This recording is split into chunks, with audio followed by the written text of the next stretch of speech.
तड़प तड़प के रोई होगी। इस वक्त की सबसे बड़ी खबर आ रही है। नमस्कार दोस्तों, क्या आपने कभी सोचा है कि एक विदेशी छात्रा जो अपने सपनों को पूरा करने के लिए हजारों किलोमीटर दूर से अपने घर से निकलती है, लेकिन वह वापस लौटती है एक ताबूत में।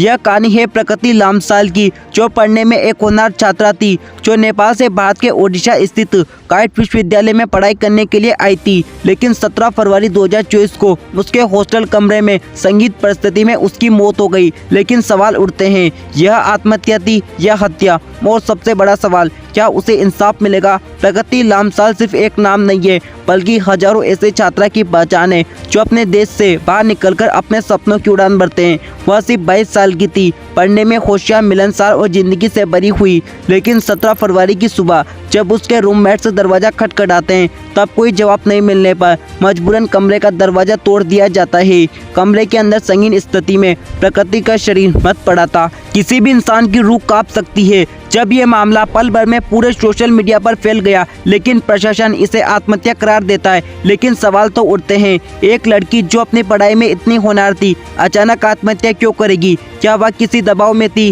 क्या हॉस्टल में कोई ऐसी घटना हुई जिसने ऐसा भयानक कदम उठाने पर उसे मजबूर कर दिया?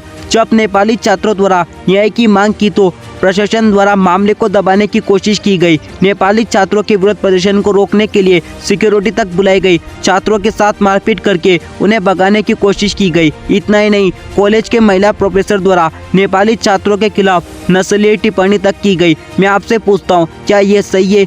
यह प्रकृति की मौत का मामला नहीं, बल्कि उन हजारों नेपाली छात्रों के अधिकार की लड़ाई बन चुका है जो भारत देश में पढ़ाई करने के लिए आते हैं। क्यों विश्वविद्यालय और प्रशासन जवाब देने से बच रहा है? क्या अंतर्राष्ट्रीय छात्रों के लिए भारत में न्याय पाना मुश्किल है? क्या सच में प्रकृति ने आत्महत्या की थी या फिर किसी ने उसे मरने पर मजबूर किया? अगर यह आत्महत्या थी तो क्या विश्वविद्यालय प्रशासन मानसिक स्वास्थ्य पर ध्यान देता? अगर यह हत्या थी तो अपराधी कौन है और उसे सजा कब मिलेगी? क्या उसका अगला शिकार आप है? इस घटना ने हजारों छात्रों और अभिभावकों को हिलाकर रख दिया। क्या हम लोग ये सवाल पूछने का हक रखते हैं, या हमें भी बाकी लोगों की तरह चुप कराने की कोशिश की जाएगी? प्रकृति चली गई, लेकिन उसका सवाल अभी भी जिंदा है।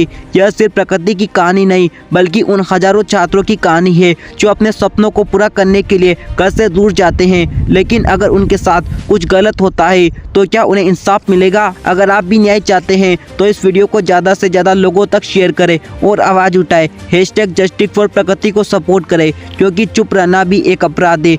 न्याय में देरी न्याय से इंकार के समान होती है। तब तक के लिए जय हिंद, जय भारत।